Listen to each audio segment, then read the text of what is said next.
Okay, so I'm starting on the assembly of the final bag, the original Louis Vuitton Odeon PM that I took apart all those many weeks ago. And I start out by doing a little bit of weatherproofing on the individual pieces so that it can go out in the weather and we don't have to worry about rain and so on, which is important to my wife.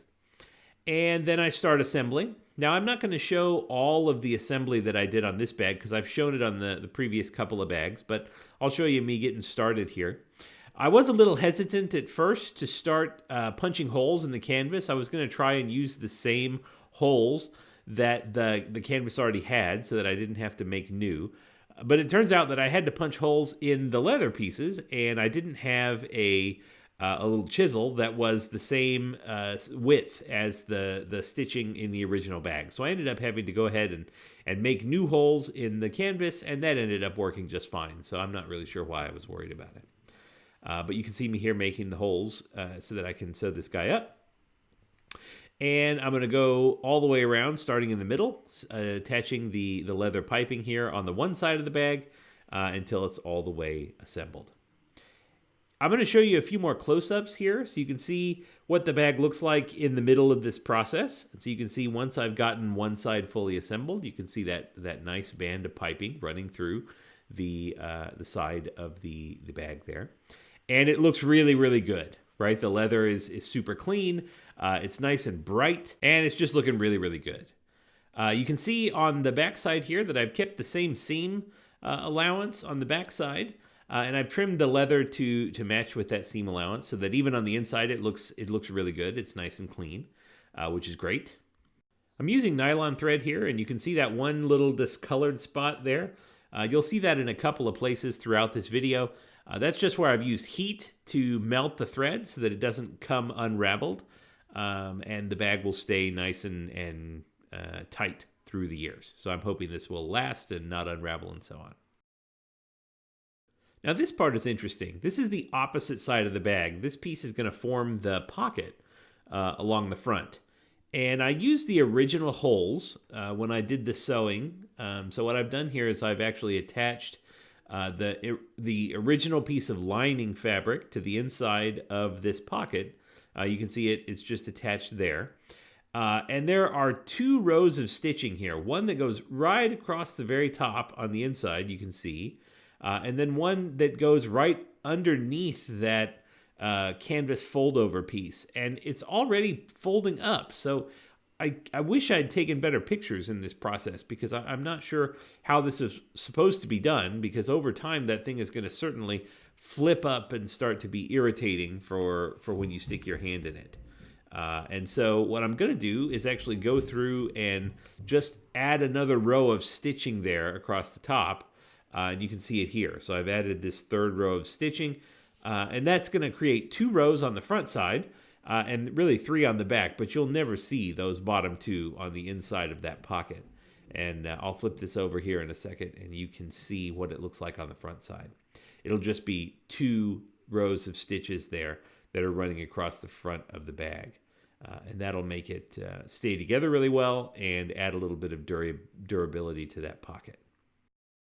Now, if you look on the right side, you can see that red strip of fabric. That's there because I didn't quite get the lining centered when I put it on. And so it was hanging over on one end and it wasn't quite wide enough on the other end. So I had to add that tiny little strip of fabric. It's about 5 millimeters wide, just to make sure that I would be able to grab onto that lining fabric when I actually sewed things together. So that's a little mistake on my part.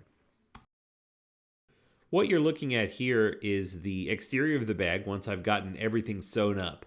And so both sides are fully attached here.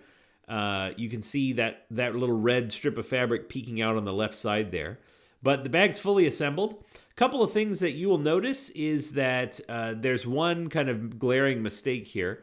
On the side of the bag that's on the right now, it's a little bit short. And so that side is about a centimeter shorter than the side on the left, and that's just because I got it attached funny.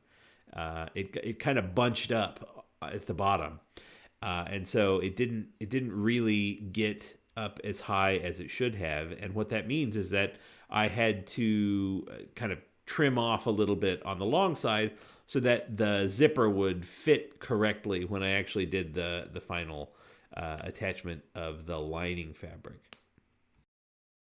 Now, I've attempted to record this part for both the red bag and the pink bag, and somehow both of those recordings died. Either the camera or something happened, and that ended up killing the recording. This part is nerve-wracking because what I've worked on here for hours to get together really nicely now has to be kind of crumpled up and turned inside out.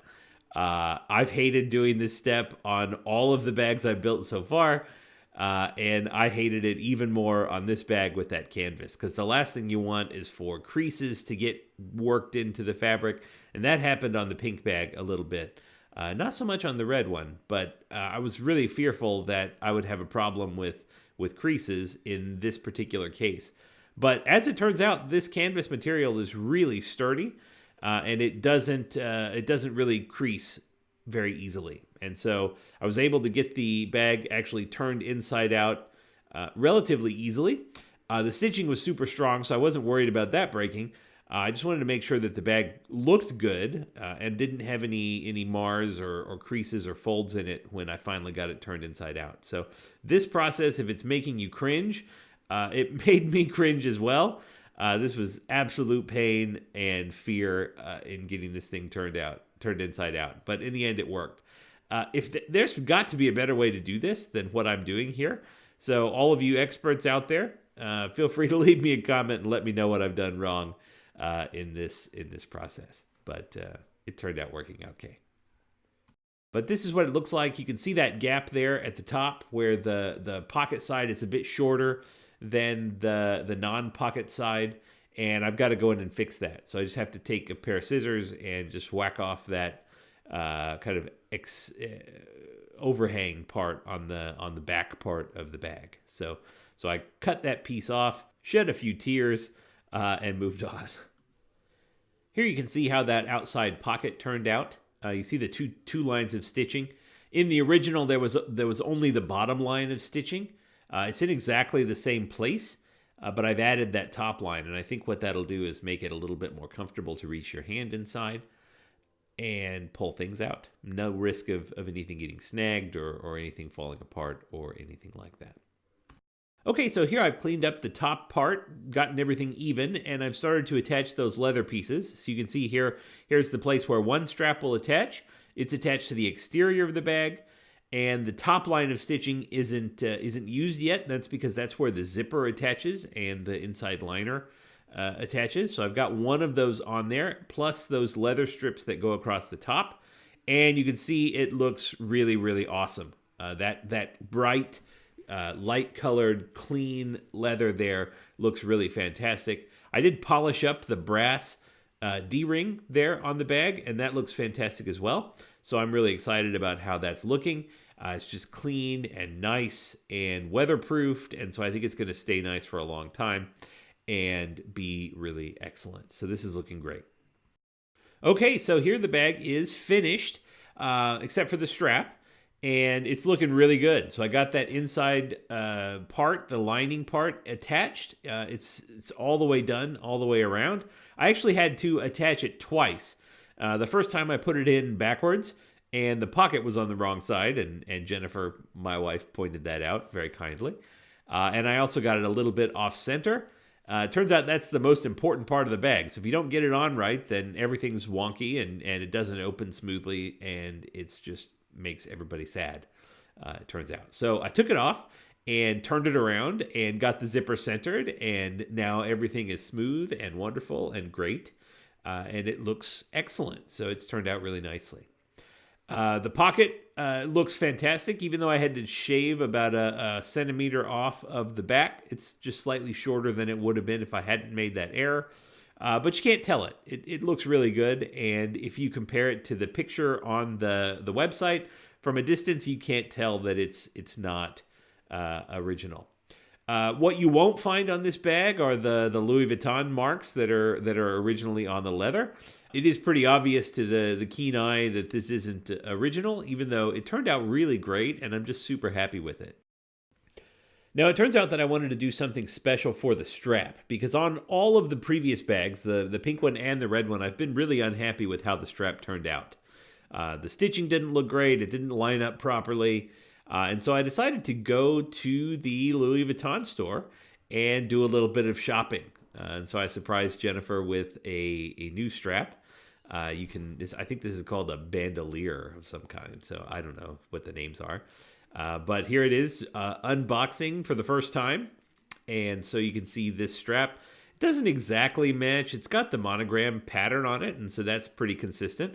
But it has this really cool kind of hot pink sort of color that looks really awesome with the bag. So the little clips here clip right onto the D-rings, and this saves me the trouble of building the strap.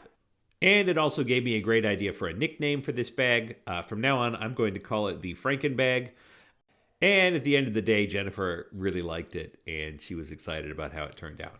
She also likes that she can use the strap on her other bags and do a little bit of accessorization. So this strap is long enough to wear crossbody, and so she's going to be able to use it in lots of other ways. At the end of the day, this was a really fun project, and it ended up great. But I'm super ready to have my office back. And so the next step is to clean up. The last piece of business that we have to conduct before we finish up this series is to give out the pink bag. And so I held the drawing, and the lucky winner is a subscriber by the name of Margie Luerez. So congratulations, Margie. We're going to be sending this bag out to you in the mail in the next day or two, and you can see it sitting there on the tabletop here in the video. But congratulations, and I hope that it serves you well. That's it. So I thank you, everybody, for sticking with me through this very long and tedious process of building all these handbags.